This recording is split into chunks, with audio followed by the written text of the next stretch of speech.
Hi friend, मैं घनश्याम एक बार पुनः आप लोगों का स्वागत डिवाइन इंग्लिश मंत्रा के चैनल पे करता हूं। जैसे कि आप लोग इस चैनल से बहुत सारे वीडियोस देख चुके होंगे। आज ना हम लोग एक नए टॉपिक को लिए हैं ग्रामर के पॉइंट से। जैसा कि इसमें लिटरेचर और ग्रामर दोनों के ही पॉइंट्स को हम डिस्कस करते रहते हैं और स्पेशली हम लोग प्रैक्टिस पे ज़्यादा फोकस कर रहे हैं because practice is the best way for the getting success. तो हम लोग उसी को देखते हुए मैं आपके बीच आज जो लेकर के आया हूँ टॉपिक वो है आपके एक्टिव और पैसिव वॉइस।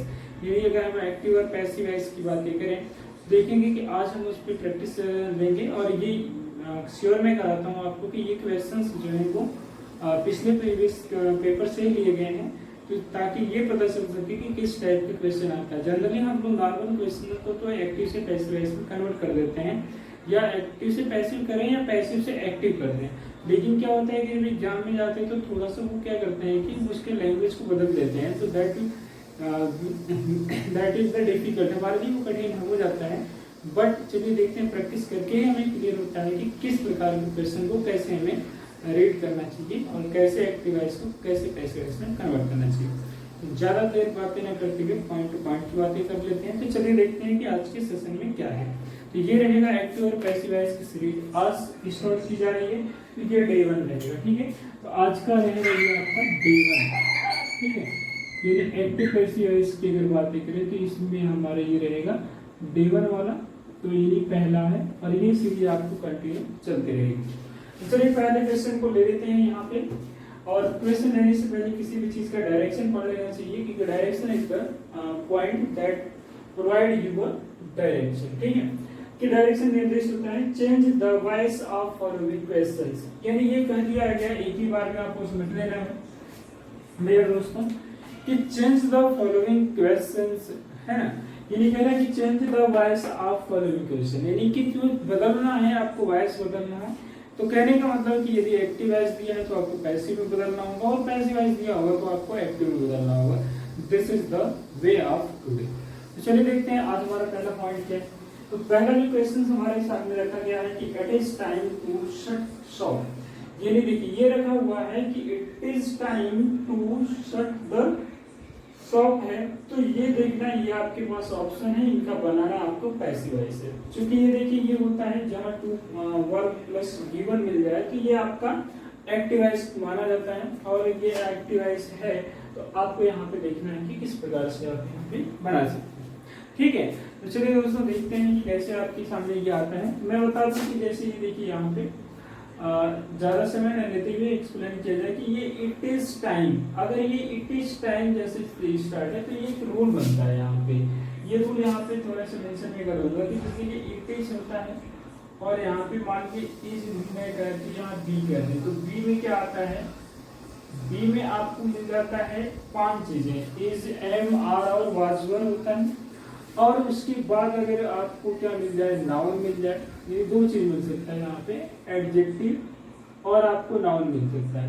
अब इसके बाद अगर यहाँ पे ले लिया जाए 2 + V1, अगर ये इसके बाद है 2 + V1, तो डियर दोस्तों ये याद रखिएगा कि इस प्रोसेस के बाद, देखिए ये समझ में आ रहा होगा कि इस प्रोसेस के बाद अगर 2 + V1 है तो ये मेरे लिए माना जाता है क्या, ये माना जाता है आपका एक्टिव वॉइस, ठीक।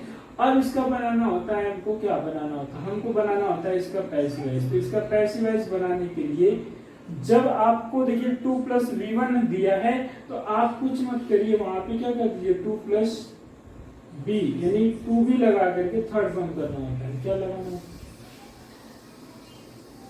यानी इसका पैसिव वॉइस कैसे बनेगा, इस वाले पॉइंट में 2B + वर्ब का थर्ड फॉर्म। तो ये आपका हो गया 2B + वर्ब का थर्ड फॉर्म हो गया। हाँ एक चीज और भी है कि जैसे कि ऑब्जेक्ट यहाँ पे दे दिए गए, ठीक है। तो अगर ये इस वर्ब के बाद अगर ये ऑब्जेक्ट होता है तो इसको हम क्या करते हैं, इस ऑब्जेक्ट को हम इट के साथ उससे क्या ले लेते हैं, देखिए अभी बताते हैं यहाँ पे क्या है। तो जब ये ऑब्जेक्ट रहता है तो ये वाला कर देते हैं इट इज जो यहाँ पे आया हुआ है उसको हम इस ऑब्जेक्ट को फॉर से जोड़ देते हैं। किससे जोड़ देते हैं, फॉर से जोड़ देते हैं। तो इसलिए हमारा ये पॉइंट हो जाता है आपका जैसे देखिए अब यहाँ पे मैंने बताया ये है कि रूल आपका कहता है E plus be adjective plus to V one आता है, तो ये तो एक्टिव वॉइस है, इसको बनाना पैसिव वॉइस है, तो पैसिव वॉइस बनाने में टू बी चाहिए। लेकिन अगर इस वर्ब के पीछे अगर ऑब्जेक्ट है तो उस ऑब्जेक्ट को आप फॉर से रख सकते हैं। किसे रखेंगे? फॉर से। तो चलिए देखिए, तो ये जो चेंज तो हुआ नहीं, यहाँ तक तो कोई चेंज नहीं होगा, ये तो आप ठीक है। तो देखिए इट इज की बात क्या है? नाउन है, तो इट इज नाउन आपका चेंज नहीं हुआ। पहले में सॉल्व कर दिए कलर, ये पहले राउंड कर दीजिए। अब देखिए इट इज, ये चेंज नहीं होने वाली चीज है, यानी यहाँ ये तो बिल्कुल नहीं चेंज होगा। इट इज यहाँ मिल सकता है, इट इज यहाँ मिल गया, इट इज यहाँ, यानी ये कंफर्म है कि ए वाला तो सही नहीं है। अभी फिलहाल क्या है, दो ऑप्शन आपके पास है, तीन ऑप्शन है जो सही हो सकता है, ठीक है। तो तीन ऑप्शन अगर सही हो सकता है तो देखते हैं हम क्या करते हैं यहाँ पे। अब मैंने बताया कि जो हमारे पास अगर इस वाले वर्ब के पास ऑब्जेक्ट होगा तो उसको हम किससे ले सकते हैं? फॉर से ऐड करते हैं, तो वहीं फॉर से ऐड करेंगे। तो यहाँ तक ये सही हो गया, ये भी अब ये सही हो गया। अब ये कौन सा कट गया आपका? सी। अब यानी कि आपके पास कितना बचा? दो ऑप्शन बचता है, या तो सही होगा डी या तो सही होगा डी। अब आप बताइए, अभी भी मैंने बताया कि यदि आपके पास 2 + v1 होगा उसको आप 2v प्लस क्या कर देंगे? थर्ड कर देंगे। और यानी कि जो ऑब्जेक्ट है उसको फॉर से अपने लेंगे, ऑब्जेक्ट आपका फॉर से आएगा तो द शॉप आएगा, कि शॉप ही आपका ऑब्जेक्ट है। तो ये हो गया it is the time for the shop. अब देखिए ये है 2 + v1, तो इसका क्या हो गया? 2v, और सेट की जगह सेट रहेगा तो थर्ड। तो देखिए इस प्रकार से आपका आंसर सही हो जाता है डी फॉर डेली। तो ये वाला आंसर क्या हो गया आपका? गलत। तो ये हो गया आपका, इस प्रकार से आपका आंसर सही होता है डी। तो मुझे उम्मीद है कि आप बहुत बढ़िया से इसको समझ पा रहे होंगे। बेशक से पहली बार अगर देख रहे होंगे वीडियो को, कोई बात नहीं, आप वीडियो को कंटिन्यू देखते रहिए, और बहुत ही आसान है, आपको आने वाले क्वेश्चन को सिखा दिया जाएगा, पैसिव वॉइस आए या ना। आपने सीखा हो या ना वो अलग बात है, बट यहाँ देखिए प्रैक्टिस जरूरी है। ये कहता है कि the sentence in passive voice for is, ठीक है। तो ये कहता है the sentence in passive voice for is, यानी जो सेंटेंस दिया हुआ है उसका पैसिव वॉइस क्या हो सकता है? तो क्या हो सकता है? चलिए देखिए, अब ये है कि ये ओपन से शुरू है, तो जब भी कोई भी वर्ब के पहले फॉर्म से शुरू होता है तो that is called imperative sentence. कौन सा सेंटेंस कहलाता है? इंपरेटिव। तो ये बहुत ही सस्ता रूल है। तो देखिए ये बहुत ही सस्ता रूल है, तो इसको हम दो तरीके से कर सकते हैं।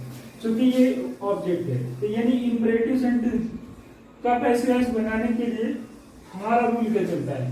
हमारा रूल चलता है, पैसिव वॉइस का रूल ये होता है कि सबसे पहले हमें लेट लाना होगा। लेट के बाद क्या लाएंगे? लेट के बाद हम लाते हैं ऑब्जेक्ट, और ऑब्जेक्ट के बाद लाते हैं बी, और बी के बाद लगा देते हैं अपना थर्ड फॉर्म। तो यही सिस्टम पे आपको सेट कर देना है, ठीक है। तो देखिए ये सिस्टम पे आपको सेट कर देना है, तो करना भी कहाँ हो? तो करके दिया हुआ है। तो यानी ये पता चला कि देखिए आपका एक्टिव वॉइस में क्या था? आपका जो दिया हुआ वो एक्टिव वॉइस क्या था? एक्टिव वॉइस में v1 प्लस ऑब्जेक्ट था, ठीक, और v1 प्लस ऑब्जेक्ट है तो उसका पैसिव वॉइस ऐसे बनेगा। तो देखिए सबसे पहले हम देखेंगे यहाँ लेट। चलो भाई ये लेट तक तो ये ठीक है, ये दो सांप को तो हटा दीजिए, इनसे कहीं आप पहले घर चले जाओ, ठीक। यानी कि ये दो सांप को तो हम बिल्कुल हटा देंगे, कह देंगे कि आप घर जाओ क्योंकि आपकी जरूरत नहीं है हमें, ठीक है। क्योंकि इंपरेटिव सेंटेंस है चूंकि, तो इसकी कह सकते हैं कि इसकी जरूरत हमें नहीं है। तो चलिए ठीक, आप देखते हैं कि हमारे पास दो लोग तो छुट्टी पे चले गए हैं। अब इसके बाद मैंने बताया है कि लेट के बाद हम ऑब्जेक्ट ही ले सकते हैं, तो हमारा ऑब्जेक्ट क्या है? द डोर है, तो लेट द डोर मिल गया। अब ये चाहे तो हम यही कट कर दें, कटोगे। और देखिए लेट के बाद आपको ऑब्जेक्ट आपका डोर मिल गया, ऑब्जेक्ट के बाद क्या लगा सकते हैं? बी लगा सकते हैं, और बी के बाद क्या चाहिए आपको? थर्ड। इस प्रकार से आपका ऑप्शन नंबर सही होता है ए। तो दोस्तों मुझे उम्मीद है कि आप बहुत ही बढ़िया तरीके से एक्टिव और पैसिव वॉइस की प्रैक्टिस कर पा रहे होंगे, और बहुत ही बढ़िया तरीके से मैं कराऊंगा आपको। और ये सब एग्जाम ओरिएंटेड क्वेश्चन है। एग्जाम ओरिएंटेड क्वेश्चन का मतलब वही है कि जो एग्जाम में आने वाला सही है। तो चलिए आप लोग बने रहिए वीडियो में अच्छे से क्वेश्चन को जाने के लिए। अब यहाँ देखिए मैं बात करता हूँ नेक्स्ट हमारे पास है। नेक्स्ट हमारे पास ये पॉइंट है कि हु टॉट यू ग्रामर, यानी यही आपका मेन प्रश्न बन गया कि हु टॉट यू ग्रामर, कि आपको टॉट मतलब कौन पढ़ाया, यू मतलब आपको, ग्रामर मतलब व्याकरण। तो यहाँ देखिए आपका ये है ना कि प्रश्नवाचक से शुरू हो गया, अब ये हो गया V2 यानी ये हो गया पास्ट टेंस में आया हुआ। अब इसी का पैसिव वॉइस आपको नीचे दिया हुआ है, आपको बनाना है। तो डियर दोस्तों सबसे पहले ये जान लिया जाए कि अगर हु से हमारा क्वेश्चन शुरू होता है तो पैसिव वॉइस उसका हम कैसे बनाएंगे। तो सबसे सिंपल बात है कि हु को हम बाय हुम कर देते हैं। क्या कर देते हैं? By whom. अब यहाँ में हम कर देंगे क्या कर देते हैं? बाय हुम कर देते हैं। तो बाय हुम सीधी सी बात, अगर मैं देखूं मुझे ऑप्शन सही करना तो ऐसे भी आ गया कि बाय हुम से होना चाहिए, तो बाय हुम तो मेरा गिर गया, तो ऑप्शन तो यहाँ पे मैं कर सकता हूँ सही, लेकिन मैं आपको सारे प्रोसेस के थ्रू ले चलूंगा। तो बाय हुम के बाद हम लाते हैं क्या लाते हैं? बाय हुम के बाद आप लाएंगे हेल्पिंग वर्ब। तो हेल्पिंग वर्ब आपके किसके अनुसार है? यू के अनुसार चलेगा, तो यू हमारा प्लूरल है तो इसलिए हो जाएगा बाय हुम वर यू। अब टार्ट का सेकंड फॉर्म का कितना है, यानी थर्ड फॉर्म हमेशा लगेगा टार्ट, और इसके बाद क्या हो जाएगा? ग्रामर। ये हो गया आपका ग्रामर वाला पॉइंट, ठीक है। क्योंकि अब इसमें बाई पहले जुड़ गया तो पीछे तो बाई आएगा नहीं। ये बहुत आसान था कि जब हु से शुरू है तो आपको समझ जाना है कि आपका जो प्रोसेस होता है वो किससे शुरू होना चाहिए? बाई हुम से। तो बाई हुम अगर हम चेक किए तो ये इसमें भी बाई हुम नहीं था, इसमें भी नहीं था और इसमें भी नहीं था। ऑप्शन नंबर हमारा कौन सा सही होता है? सी। मुझे मेरे दोस्तों बहुत बढ़िया तरीके से आपको ये पैसिव वॉइस पकड़ने का तरीका मैं सिखा रहा हूँ। अगर आप नहीं उस तरीके से कर पाते हैं, पूरा का पूरा नहीं कर पाते, तो ये टेक्निक्स भी कुछ काम कर जाती है। तो चलिए यहाँ पे लेते हैं, नेक्स्ट नंबर हमारा 4 है और बहुत ही बढ़िया है। तो देखते हैं क्या बढ़िया है। तो just here pay attention, the sentence in passive voice for the following will be. यानी ये कह रहा है कि द सेंटेंस मतलब वह वाक्य in passive voice, passive voice में क्या होगा? For the following will be, जो नीचे दिया हुआ होगा, ठीक है। तो ये कहता है भैया कि दे सा him climbing over the fence। ये क्या कह रहा है कि they saw him climbing over the fence, यानी कि वो उसे चारदीवारी पे चढ़ते हुए देखा। तो क्या हुआ? देख लिया तो देख लिया। अब यहाँ देखिए ये क्या है? आपका एक्टिव, क्योंकि ये सब्जेक्ट है, ये वर्ब है और ये ऑब्जेक्ट है।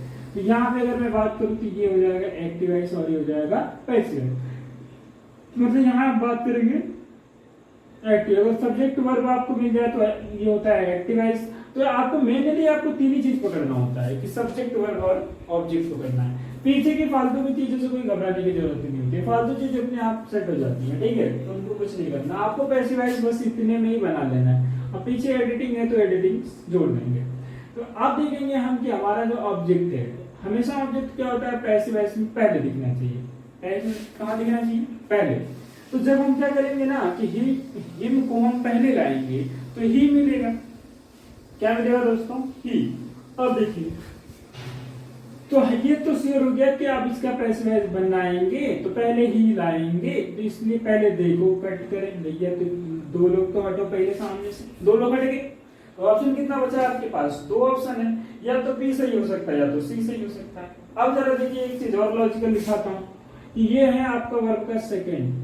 अब जब भी वर्ब का सेकंड फॉर्म आए तो गारंटी के साथ मैं कहता हूं कि आपको हेल्पिंग वर्ब मिलेगा क्या? वाज और वर। क्या मिलेगा? वाज और वर। पूरे पैसिव वॉइस की जानकारी क्या जरूरत है? बस छोटी छोटी जानकारियां आपको ऑप्शन तक पहुंचा देती हैं, ठीक है। तो अब देखिए ये हो गया कि जब ये आपका ही है, अब हेल्पिंग वर्ब दो ही है, या तो आप वाज ले पाओगे या तो आप वर ले पाओगे।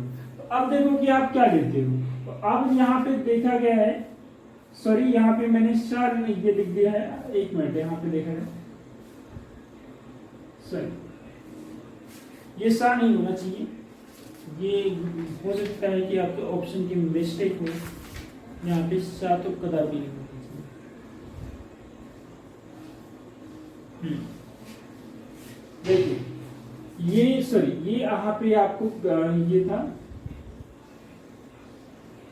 ये मिस्टेक यहाँ पे हुई है, इसको हम सही कर देते हैं। Was scene, it's my mistake, sorry ये ऑप्शन था हमारा, ठीक है। वाज सीन की जगह हैज बीन हो गया था। तो यहाँ देखिए ये तो बात क्लियर है कि ही के बाद आपको क्या लगाना होता है? आपको वाज लगाना पड़ेगा। तो इसलिए आपको ऑप्शन नंबर डी भी गलत हो गया। तो सीधे सीधे बचा है कि he was scene climbing over the fence. तो ऑप्शन नंबर सी होता है आपका डी। तो बहुत बढ़िया तरीके से आपको समझ में आ गया। तो चलिए नेक्स्ट नंबर ले लेते हैं, क्वेश्चन नंबर 5। तो क्वेश्चन नंबर 5 में क्या हमारे पास है कि द बाइसिकल नीड्स ऑयलिंग। हाँ यहाँ पे आपको थोड़ा दिमाग लगाने की जरूरत है क्योंकि ये जनरल प्रोसेस में नहीं है, लेकिन बहुत डिफिकल्ट भी नहीं है, हो जाएगा। देखिए ये कहता है कि द बाइसिकल नीड, मतलब जो साइकिल है ना उसको जरूरत है, किस चीज की जरूरत है, आयरनिंग। आयरनिंग बोला जाता है दिस इज द जिरंड, क्या है, जिरंड। और आपको क्या मिल सकता है, जिरंड भी है, और दूसरा यहाँ पे आपको हो सकता था इन्फिनिटिव। तो अब यहाँ पे देखिए चाहे जिरंड आए या इन्फिनिटिव है, तो जिरंड इन्फिनिटिव की बात समझिए। अगर जैसे वर्ब में देखिए आईएनजी है तो दिस इज ये कहता है जिरंड होता है, और अगर हम +2 V1 करते हैं तो ये आपका इन्फिनिटिव होता है, ठीक है। लेकिन अगर ये दोनों क्या है ना कि अगर ये एक्टिव वॉइस में दिख जाए, किस वॉइस में दिखेंगे, तो पैसिव वॉइस का फॉर्मेट इनका सीधे सीधे ये होना है कि 2 + B + 3, यानी चाहे ये जिरंड शब्द दिखे चाहे ये वाला दिखे, तो आप पैसिव वॉइस बनाते समय यही वाला लगाओगे, ठीक है। 2B + थर्ड फॉर्म आप लगाना चाहेंगे। तो यहाँ देखिए the bicycle leads, the bicycle leads, the bicycle leaded है, तो ठीक है रन जी, कोई बात नहीं। मैं बताता हूं आपको कि यहाँ तक तो बिल्कुल चेंज नहीं आना है, नीड्स तक तो टोटल चेंज नहीं है, क्योंकि ये इन्फिनिटिव और जिरंड वाली बात आएगी तो हमें यही बदलना पड़ेगा। ये जब भी हमारे सेंटेंस में इन्फिनिटिव और जिरंड की बात आएगी तो उन्हीं को बदलना है, पूरा सेंटेंस नहीं बदलना है, ठीक है। तो आप देखिए ये पता है कि सेंटेंस नहीं बदला जाएगा, सेंटेंस नहीं बदला जाएगा तो ये हो जाएगा द बाइसिकल नीड्स, तो यहाँ तक तो रहेगा ही रहेगा, द बाइसिकल्स नीड्स यहाँ तक तो रहेगा। तो यानी दो वर्ड दो को घर भेज दीजिए, चलो भाई बी डी तो हटाओ, ठीक है, इनको हटा दीजिए। तो अब आपको ये पता है कि हमारा ऑप्शन दो जगह से हो सकता है, या तो हमारा ऑप्शन ए से ही हो सकता है या तो हमारा ऑप्शन सी से हो सकता है, ठीक है। तो चलिए तो मैं बताता हूँ कि मैंने बताया है कि अगर ये जिरंड हो चाहे तो इन्फिनिटिव हो तो 2B लगाना जरूरी। तो 2B कहाँ मिल गया आपको, 2B यहाँ मिल गया, तो सीधे से आपका ऑप्शन सही होता है सी। तो बहुत ही बड़ी तरीके से आप अपना ऑप्शन सही कर पा रहे हैं। तो चलिए नेक्स्ट ले लेते हैं हम लोग। नेक्स्ट नंबर हमारे पास क्या है, नेक्स्ट नंबर है क्वेश्चन नंबर 6, और 6 इस प्रकार से हमारे पास क्या है कि she is taking the dog for a walk, ठीक है। तो अब यहाँ पे लेते हैं, देखिए यहाँ पे सेंटेंस की पहचान करनी जरूरी है। तो ये हो गया आपका सी इज टेकिंग, तो सी इज टेकिंग क्या है ना कि इज एम आर, अगर इज एम आर के बाद आपको मिल जाए ना, क्या मिल जाए, वर्ब में आईएनजी, तो समझ लीजिए कि वो प्रेजेंट कंटीन्यूअस टेंस है। और प्रेजेंट कंटीन्यूअस टेंस अगर समझ में आ गया तो ये समझ लीजिए कि जब उसका पैसिव वॉइस बनाना होगा तो आपको इज एम आर के बाद बीन लगाना होगा। क्या लगाना होगा, इज एम आर के बाद बीन लगाना होगा, और उस बीन के बाद सॉरी इज एम आर के बाद बीन नहीं, सॉरी बीइंग होता है। इज एम आर के बाद आपको क्या लगाना, बीइंग, बी में आईएनजी जोड़ना है, और उस आईएनजी के बाद आपको थर्ड फॉर्म लगा देना है, ठीक है। बहुत ही टेक्निक अच्छी है यहाँ पे। देखिए सबसे पहले आप देखिए आपका ये सब्जेक्ट होता है सी, और ये वर्ब होता है टेकिंग हो गया आपका वर्ब, और ये डी फॉर डॉग आपका हो गया ऑब्जेक्ट। ये सब्जेक्ट वर्ब ऑब्जेक्ट आपके मिल गए। और दूसरी बात पहचान क्या मिली है कि इज के बगल में आईएनजी है, तो वो कंफर्म है कि वो प्रेजेंट कंटीन्यूअस टेंस तो है ही है। तो आप क्या कर सकते हैं, उसको बदलना है। बदलना है तो देखेंगे किस तरह से बदलेंगे। हम चलते हैं बदलने बहुत बढ़िया तरीके से, सब प्रोसेस सीख गए। हाँ ये पता है कि पैसिव वॉइस में हमारा ऑब्जेक्ट क्या होता है, पहले आना चाहिए। तो हम पहले लाएंगे हम अपने ऑब्जेक्ट को, द डॉग को। तो द डॉग देखिए, चूंकि द डॉग तो सब में है यार, ये तो बहुत ही गजब कमाल कर दिया, द डॉग तो सब में है। तो अभी पूरे ऑप्शन सही होने के पूरे पूरे चांस है, क्योंकि चारों ऑप्शन में द डॉग भी हो, ठीक है। अब द डॉग के बाद एक चीज है कि ये देखिए प्रेजेंट कंटीन्यूअस है, तो हमने बताया कि इज बीइंग होना चाहिए, तो इज बीइंग आपके पास चाहिए। तो यानी ये दोनों तो वाज वाले हैं, तो इनसे कह दो भाई तुम तो हट जाओ सामने से, ये दो तो गए काम से। अब बच गया कितना आपके पास, सी और डी बचा है, तो सी से हो सकता है या तो डी से होता है। चलो एक स्टेप और, इस दोनों में मिल गया है ना, इस दोनों में मिल गया। लेकिन मैंने क्या बताया है कि इस तो इज चाहिए, लेकिन उसके बाद बीइंग आना चाहिए। तो यहाँ पे क्या होगा, इज बीइंग। अब इज बीइंग के बाद हमने बताया वर्ब का थर्ड फॉर्म चाहिए, तो अब देखिए वर्ब का ये हो गया टेकन आपका थर्ड फॉर्म हो गया। और यहाँ पे इसको कट कर दीजिए क्योंकि इसके बाद बीइंग आया नहीं, तो ये वाला सी वाला सही हो ही नहीं सकता। आपका ऑप्शन नंबर सही होता है कौन सा, डी वाला सही होता है। तो इस प्रकार से हम कह सकते हैं the dog is being taken for a walk. तो डियर दोस्तों मुझे उम्मीद है कि आज ये एक्टिव से पैसिव वॉइस का जो प्रोसेस रहा होगा तो आपको बिल्कुल समझ में आया होगा कि how we correct our option during exam by technique से कैसे करें, किस में क्या चाहिए होता है वो पता हो, तो वहां से सिर्फ आप ये देखेंगे कि हेल्पिंग वर्ब की सहायता से ही आप अपने ऑप्शन तक पहुंच जाएंगे। तो चलिए आज के वीडियो में यहीं तक है। यदि वीडियो आपको पसंद आए तो लाइक शेयर सब्सक्राइब करना नहीं भूलेंगे, ताकि ये सीरीज कंटिन्यू आप तक पहुंचती जाए। और ये मैंने बताया कि ये एक्टिव और पैसिव वॉइस का जो सीरीज हमने स्टार्ट किया है, तो आज ये पहला दिन रहा है, यानी डे 1 है। तो इसकी सीरीज कंटिन्यू चलती रहेगी टिल योर एग्जाम, आपके एग्जाम तक। और साथ ही साथ बताऊं कि इसमें और भी सारे टॉपिकों के हैं, तो बहुत ज़्यादा वीडियो लंबी नहीं करती है। बताऊं कि जिस भी चीज़ की जरूरत आपको लगे, तो ये टोटल कंप्लीट प्रैक्टिस देने वाला ये चैनल है। आपको लिटरेचर से चाहिए या आपको ग्रामर से चाहिए, हर एक पॉइंट का आपको प्लेलिस्ट में मिल जाएगा। तो आप वहाँ जाके सर्च करके देख सकते हैं। नाम है डिवाइन इंग्लिश मंत्रा। तो चलिए आज के लिए इतना ही है, बाकी मिलते हैं नेक्स्ट वीडियो में। तो आज के लिए इतना, thank you so much for watching video, bye bye.